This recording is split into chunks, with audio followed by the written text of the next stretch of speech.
How's it going, everyone? David Braga back, and I know it's been a while since we've gone over any predictions, and I know, unfortunately, TMB could not be with us today. We've just had so many scheduling issues and everything, but I wanted to get you guys at least Iowa State predictions because I know that's where a lot of the followers for this or subscribers for this channel come from is Iowa State fans. So it's just past 11. We got the early games kicking off, but I wanted to get this out to you. Unfortunately, I won't be able to stream or record anything during the game. I work 4 to midnight today, so I won't be able to do any of that. But I wanted to get you guys this video for the predictions. I'm taking this straight from the Wide Rat 90 Light article that we do every year predicting the season. I'll just be going over mine. If you want to read mine through again, or if you want to read anybody else's, the link will be top of the description down below. Go click on the article.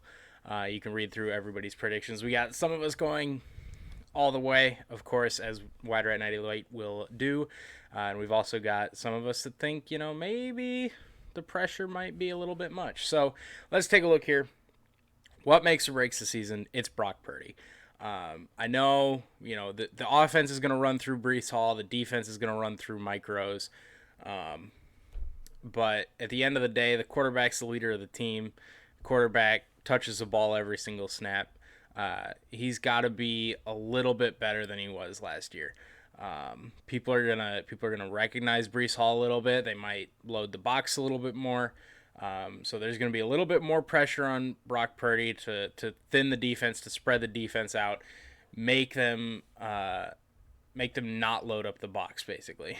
So I think you'll see a little bit different of a play call, especially today against UNI. I think maybe Matt Campbell and company will try to spread the field a little bit more, maybe get Brock Purdy involved early. I do still think it will be a lot of Breece Hall today and a lot of Breece Hall through the season, but Brock Purdy got to be able to thin a defense if they're loading up 9 in the box and we can't beat them. It's gonna be a rough season. Overall record, I've got us at 12-2. I have us losing to Oklahoma in both the regular season and the conference championship game. As you can see, their conference record 8-1. I have us going undefeated in the non-con UNI, Iowa, and UNLV.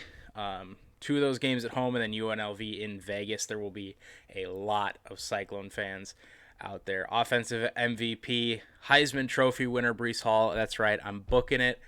Write it down right now. 9-4-21. Heisman Trophy winner Breece Hall. Watching Fox kickoff, Big Noon Saturday kickoff or whatever.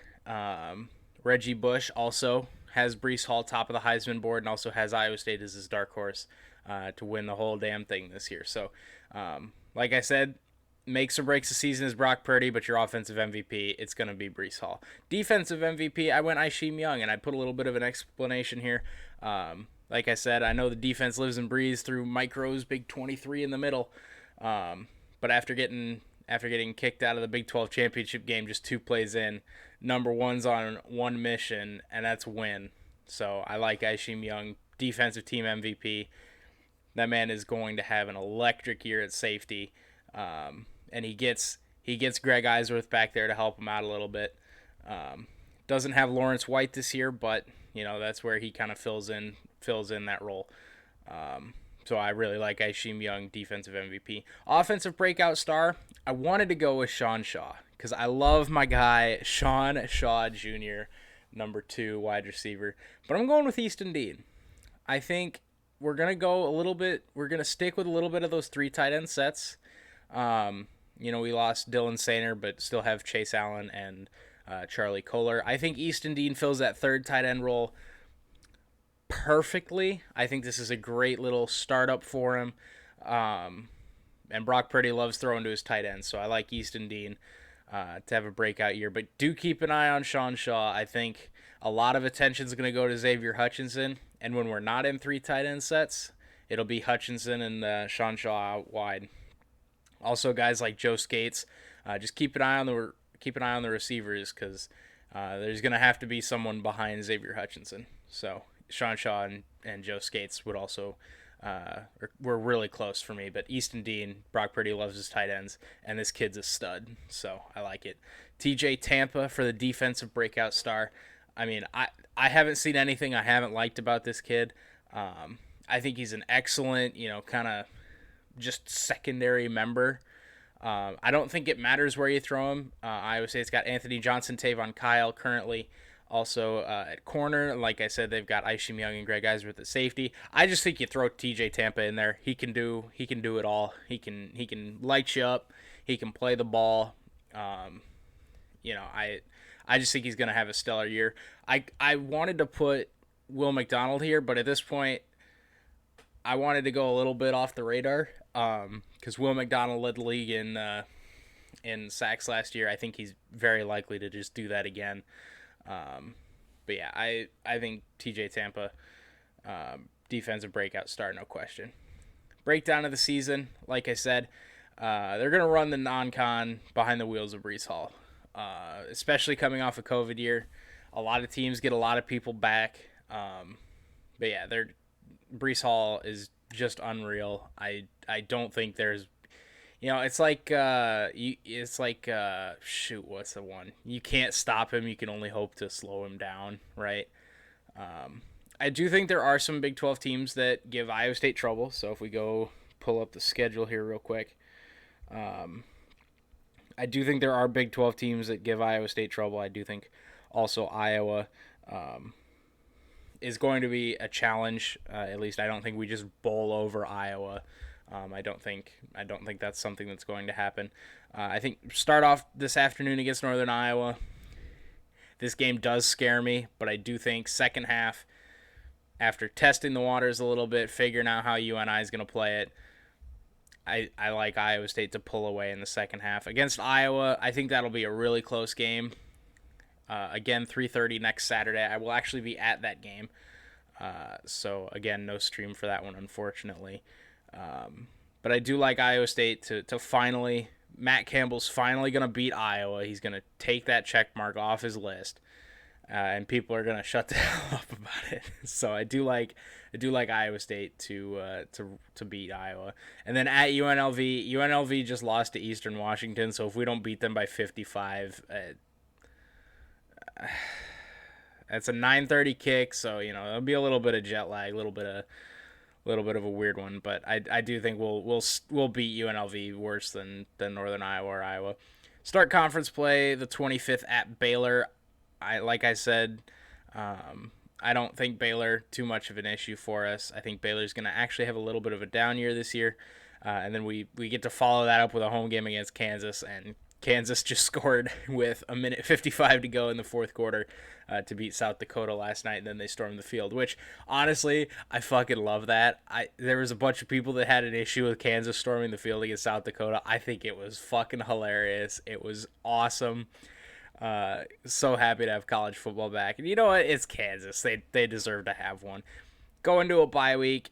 Come off the bye at Kansas State. I think Kansas State could be a little bit of an issue just because of the history there. But I do think in the end Iowa State pulls out on top. The first real challenge that I have of conference play is Oklahoma State. We get them in October 23rd. But that hasn't stopped them from beating us before. I think that's the only October loss, or like one of the only October losses, was against Oklahoma State. And I think this is going to be a challenge again. This is going to be a dogfight. This is going to be a 3-point game a majority of the way. A 10-7, a 14-10, a 17-14, just back and forth, just dogfight within one possession. But I like the experience of Iowa State. Oklahoma gets Spencer Sanders back, doesn't have Chuba Hubbard, doesn't have Tylan Wallace on the offensive side. Not that they don't have weapons, because it's Oklahoma State and they always have weapons. But I think those are two guys that Oklahoma State needed to beat us last year, at least a little bit. And I like us to pull that one out on top. At West Virginia, I think could also be a little bit of a struggle, especially because it's at West Virginia.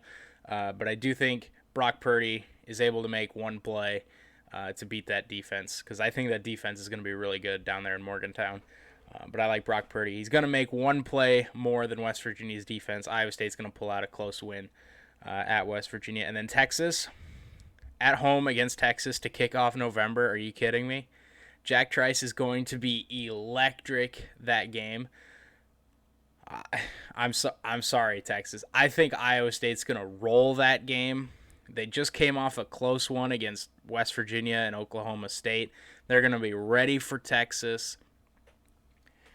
The Jack Trice crowd is going to be horns down, electric the entire 4 quarters of that game. I just don't think Texas has it this year, especially not in Jack Trice Stadium, especially not in November. I presume that will be a night game as well, and that might be the best game of the year at Jack Trice Stadium, above Iowa, above Northern Iowa, above TCU, above all of them, and it might actually be bigger than Iowa State Oklahoma purely because it's at Jack Trice Stadium. We'll get to Oklahoma here in a bit, but just talking about that Texas game gets me excited. Just send them out with a good old fashioned ass whooping, take down Texas. And we follow up at Texas Tech.